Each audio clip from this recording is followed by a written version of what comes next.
Et aujourd'hui, on va répondre à la question que tout le monde se pose, est-ce qu'il faut d'abord acheter sa résidence principale, sa maison pour son foyer, ou faire de l'investissement locatif? Et oui, car lorsqu'il s'agit de prendre cette décision entre l'achat d'une résidence principale et l'investissement dans une propriété locative, il est essentiel de considérer plusieurs facteurs qui sont clés. Ces deux options qui s'offrent à vous, quand on parle de l'investissement locatif ou de la résidence principale, elles offrent chacune des avantages et des inconvénients qu'il faut bien prendre en compte quand on veut choisir.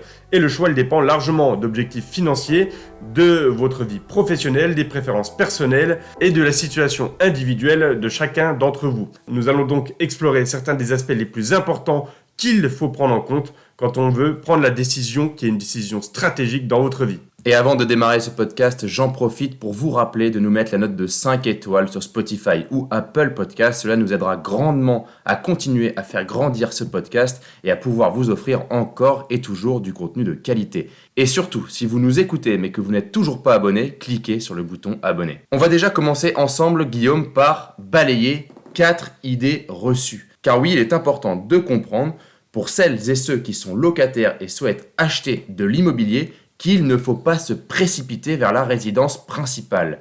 La première idée reçue, c'est achète ta résidence principale en premier. La deuxième idée reçue, c'est si tu achètes ta résidence principale, alors tes parents seront fiers et pourront le dire à tous leurs amis. L'idée reçue numéro 3, c'est la résidence principale est toujours un investissement rentable. Et enfin, la dernière idée reçue, il vaut mieux payer un crédit pour sa résidence principale qu'un loyer. Eh bien, on va voir que toutes ces idées reçues sont complètement fausses. Et oui, il faut faire attention justement quand on veut prendre la décision, il ne faut pas prendre comme acquis toutes ces idées-là qu'on a. Bien sûr, c'est comme ça qu'on est entre guillemets éduqué en France en termes d'éducation financière. On nous dit toujours, la première chose à faire une fois que tu as les moyens, c'est d'investir dans une résidence principale, au moins tu n'auras plus de loyer à payer.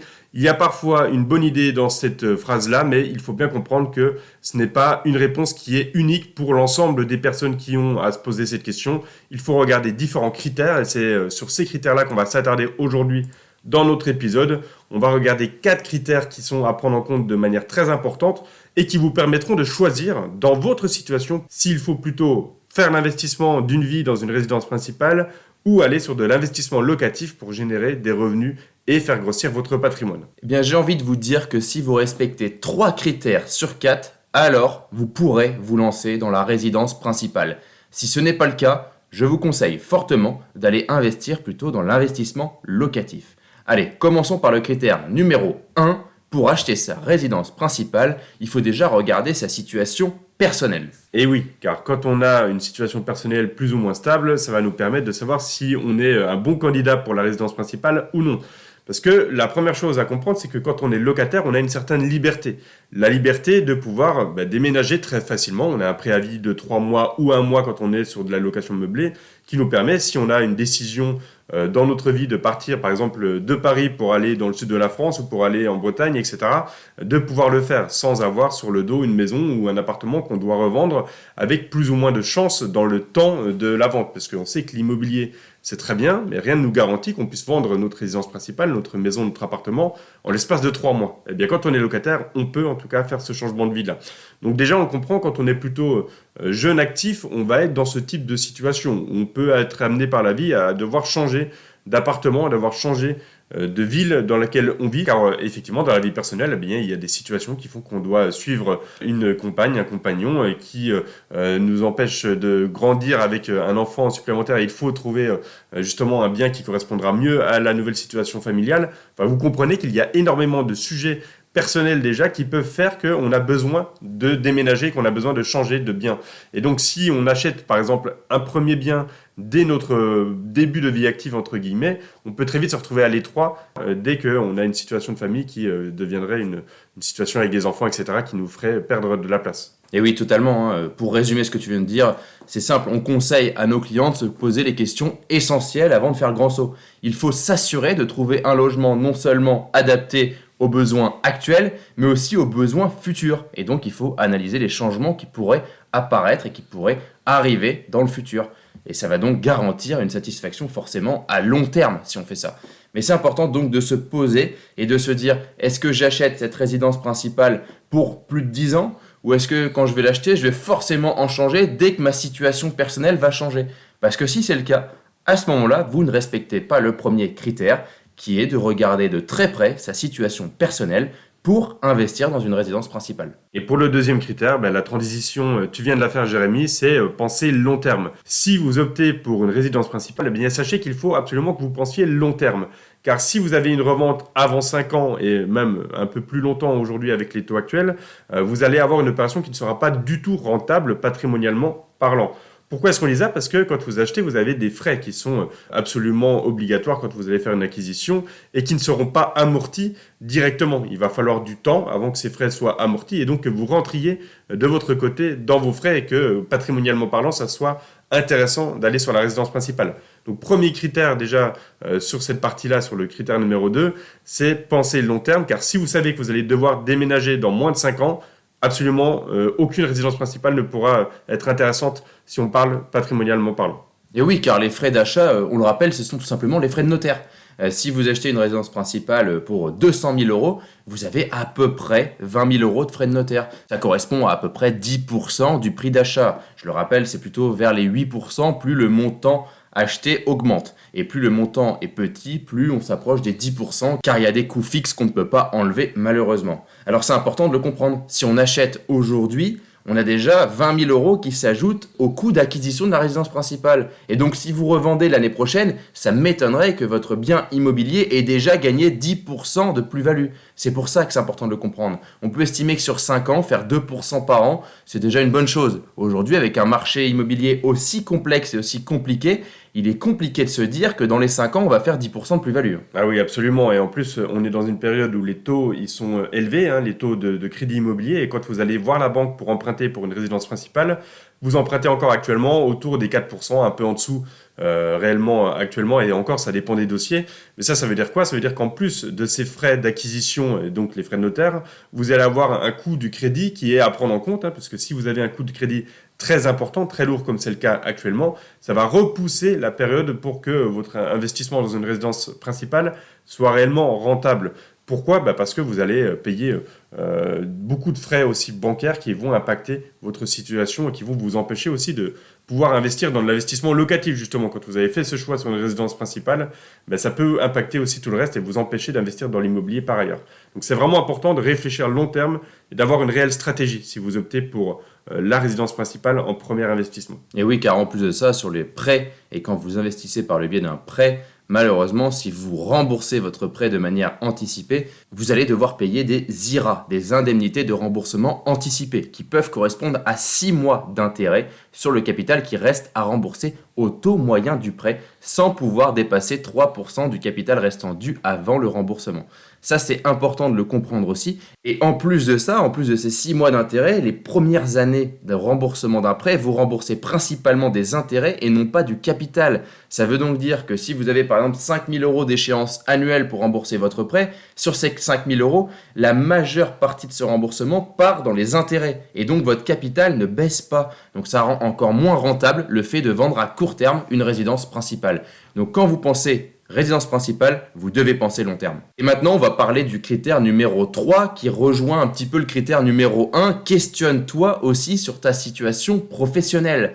Maintenant que tu as analysé ta situation personnelle qui doit être stable avant de te lancer dans la résidence principale, regarde aussi ta situation professionnelle. Et oui, ici c'est un point également très important. On a parlé un peu plus tôt de la situation personnelle et il ne faut absolument pas oublier la partie professionnelle dans la vie puisque quand vous avez une carrière professionnelle qui est stable et donc vous avez un peu les fondamentaux qui sont en place pour pouvoir faire un investissement sur une résidence principale, c'est absolument ça que va regarder. Par exemple, la banque, quand elle va vous accompagner, c'est une carrière stable avec des perspectives d'évolution et un revenu régulier qui vont offrir une sécurité, une assise financière nécessaire pour vous engager sur un crédit immobilier. Si la banque regarde ça, il faut bien comprendre que c'est un critère extrêmement important et que vous devez également le regarder.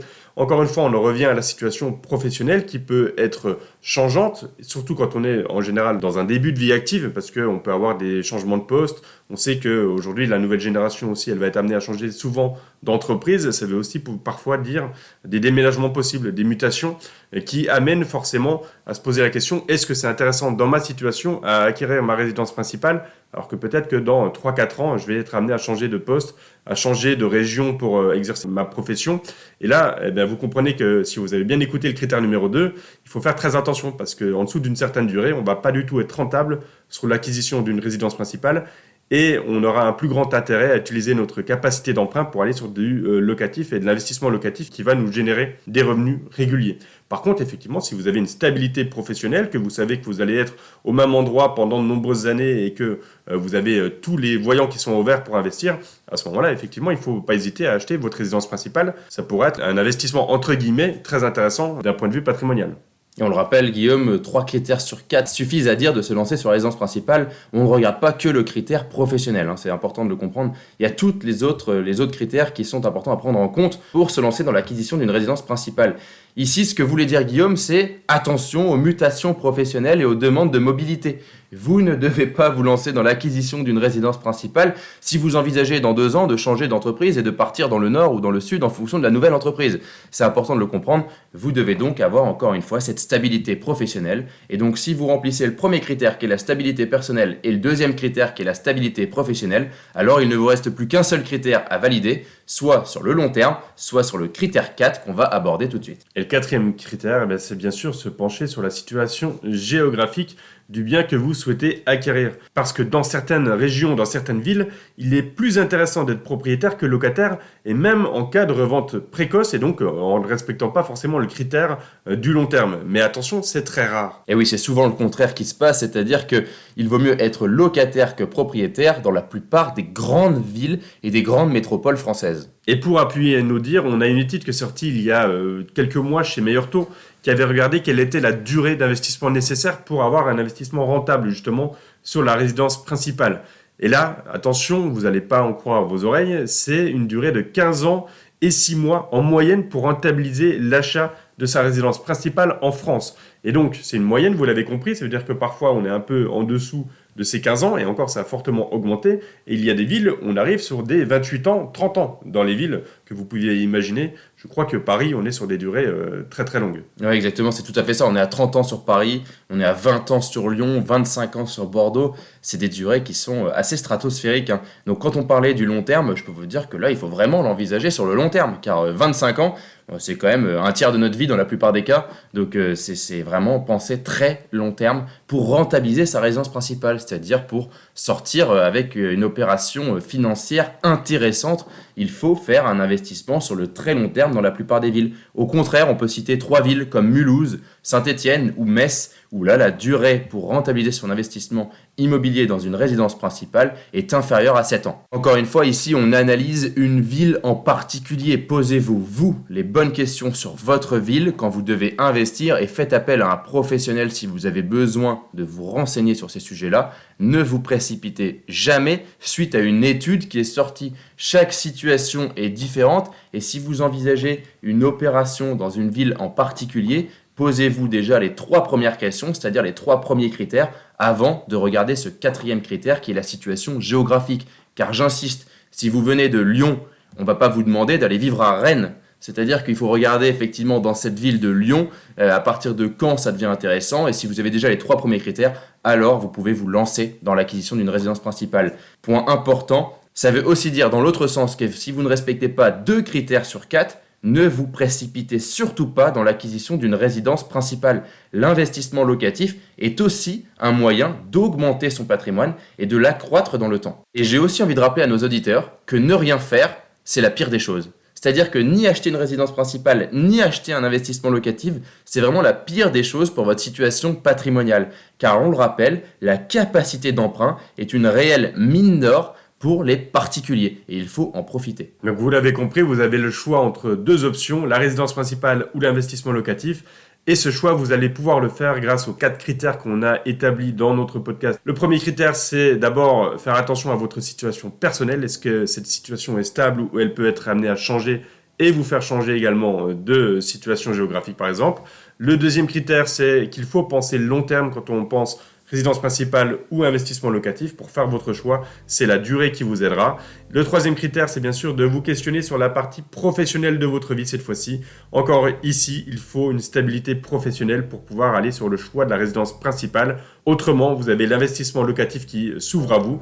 Et enfin, le dernier critère dont on a parlé, c'est bien sûr la situation géographique. Chaque décision dépend aussi d'où vous vous trouvez en France, avec des villes qui sont plus ou moins intéressantes pour faire une première acquisition sur une résidence principale et qui seront rentables plus ou moins rapidement également. Et j'espère que vous avez apprécié encore une fois ce contenu, et si c'est le cas, n'hésitez pas à nous mettre la note de 5 étoiles sur Spotify ou Apple Podcast, car c'est simple, on a besoin de vous pour créer et continuer à vous offrir un contenu de qualité. Et surtout, si vous nous écoutez mais que vous n'êtes toujours pas abonné, alors cliquez tout simplement sur le bouton s'abonner. Et si après avoir écouté notre podcast, vous avez pris votre décision et que celle-ci penche du côté de l'investissement locatif, on vous invite à aller écouter l'épisode 67 sur l'effet de levier, l'outil indispensable pour investir dans l'immobilier locatif.